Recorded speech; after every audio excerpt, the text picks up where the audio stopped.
In this tutorial, we'll examine the screen manipulation in Cindy and how the data entry is done. Now, this is the login screen. The password is blank.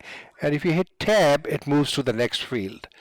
And this is basically what happens in Cindy, that when you are sitting on a particular field and you hit tab, it moves to the next field.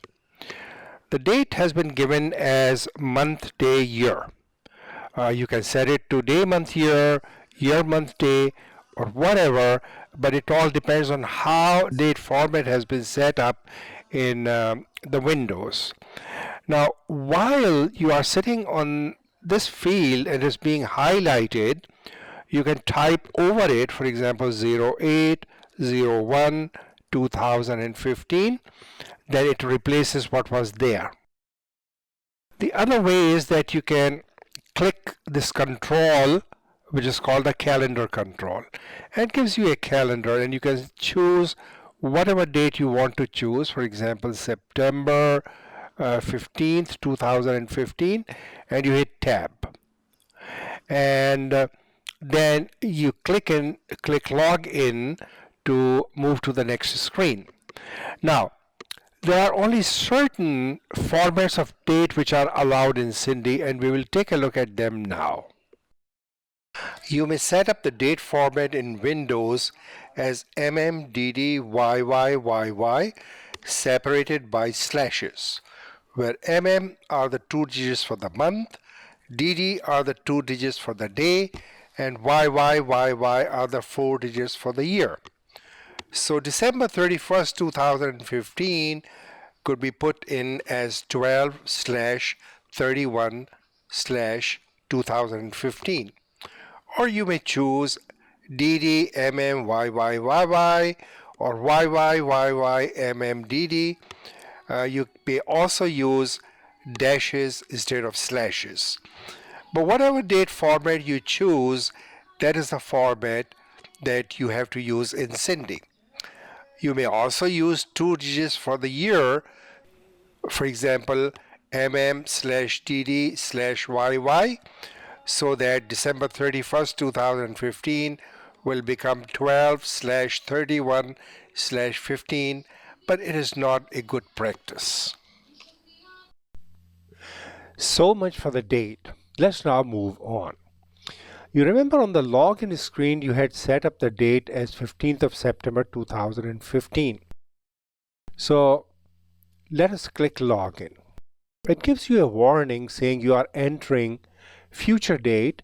Do you want to accept this date? Now the date that you give here is basically the session date or today's date. Most of the times you won't have to change that, but sometimes you might like to work in the past date or the future date, and that's why you might have to change it. But Cindy basically remembers this date and takes it for granted that this is the date on which you are working. So let's accept this date. And we come to the main menu. The main menu has got these items that we will be discussing. But in the meantime, the main menu items can also be accessed from here. So setup is here, and you can go to any of them from here. Similarly, transactions, loans, and whatnot. Then you have got periodic processing, reports and inquiries, and you have got help. You can explore these functions later on. For the time being, you can also see that the main menu has got another form which is called the tree menu. Let's go to the tree menu, and the tree menu will give you all these options in the form of a tree. However, most people prefer the classic view. So this is basically your classic menu because everything is there. Okay, let's go straight to loans and properties. And from there you go to loans. And now you have got this loans screen. So you see that you came to the loans screen through various menus. If you are using this screen very frequently, then what you can do is that while you are sitting on the main menu, you can set up the loans screen as a favorite. So you go back and you right click on this screen, and for example, all these cute icons, let us choose this icon. So this icon will give you the loan screen in one shot. So for example, let's go to the main menu, let's click here, and you have got the loan screen. Similarly, if you want to go to the borrower receipts, this screen, then you can set up another favorite. So right click here and maybe choose another icon here. So this icon will directly give you the borrower screen. Similarly, if you have got any reports that you take out on regular basis, then instead of going through all these menus, you can simply come to print borrower bill, and you can right click on it and you can set up another favorite for it. So from now on, instead of going through reports and inquiries and transaction reports, you can click here and it will give it to you directly. So this is basically what favorites are. Let's now go back to the loans screen. So this is the loan screen. Now, every screen has got this button. This is called the new button. So whenever you want to set up a new loan, then you click here and it blanks out the screen. This one is scroll up and down. So down, down, down. It is basically recycling it down through all the loans, and this one is up, up, up, up. So these are up and down buttons. This one is called the Finder button. So Finder button will give you a list, and then you can choose whichever you want to choose. Sit there and double click here or click select, and it will give you that loan. Okay. Now, if you want to enter a new loan, then you simply click new button and it will give you a new loan. Another button to look for is this. Let us bring up this one and see, you have got this button called add, and right now it is grayed out, which means you cannot press it, you cannot click it. Now you come down here and bring up the first loan, and see, this button now becomes save. So if you are working on a new record, you will see an add button. If you are working on an existing record, you will see a save button. If you change any of these fields, then for example, I'm going to change the interest rate from 8.5% to 9%. If you do that, 9, you will see that your save button becomes enabled. So now this simply shows you that some change has been made to the record, and you should save it. So if you save it, then yes, from now on it is 9%. Also, what you can do, you can go back to say 8.5% and it becomes enabled again. Now if you forget to save it and you simply say close, then it will give you a message. It will say changes to the current record have not been saved. Do you want to save the changes? It is just possible that you forgot to click the save button and you are closing the screen since you have done so much work. Cindy doesn't want to get this work wasted, and therefore it is giving you a message here. It's not an error message, it's just for information, and you say yes. So the record has been saved. Okay, let's take a look at another feature. Say for example, I'm going to set up a new borrower. Now there are various ways in which you can set up a borrower.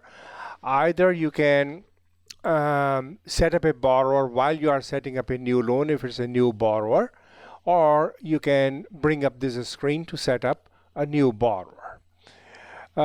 Every borrower has to have a borrower ID.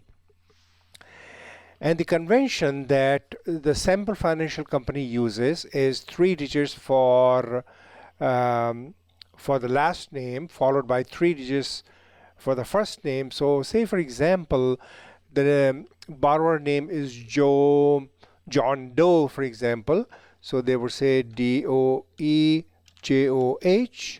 and you hit tab. So it comes and you say John, and you hit tab, and you say Doe, and you hit tab. So you see, as you are hitting tab, it is going from field to field. And I'm going to put, say, 5516 Corvette Crescent, and the city is say Vancouver, and the province is BC, and the postal code is V1J2, and so on and so forth. So you can basically fill it. Now let us add it. So we have added a new borrower. As soon as you clicked add, it became save because it's an existing borrower. We will investigate this screen in more detail later on, but for the time being, what I'm going to do is that I will go back to this borrower. So for example, you blank out the screen and you go to Finder, and this is my new borrower, John Doe, and see, the cursor is sitting on the first name, and if you hit tab, then it goes to the last name. Then you hit tab, it goes to the address field, and they are all highlighted, which means that here if you want to change it, then you just overtype it. Otherwise, if you have to make any change, then you put the cursor here and simply just say CRES. That is good enough, and then you can save it. So on a screen, whenever you enter a field, hit tab to move to the next screen, to move to the next field. So this is how the screens are managed. Finally, let's take a look at this loans screen one more time. You'll notice that some of the fields, they have a white background and others have a gray background. It simply means that the fields that have white background can still be changed, but the ones that have gray background cannot be changed. So if you sit there and you type something else, still you won't be able to change it. For example, this is basically a calculated field. So the balance is being calculated from certain transactions, so you cannot change it. Similarly, once you have set up this start date and you have started doing transactions, you won't be able to change it. So if you click here, nothing happens, and this field is disabled. So certain fields on a screen are disabled and some are enabled so that you can still change them. These fields you can still change them, but these fields you cannot change because they are locked. This basically summarizes our tutorial on screen management.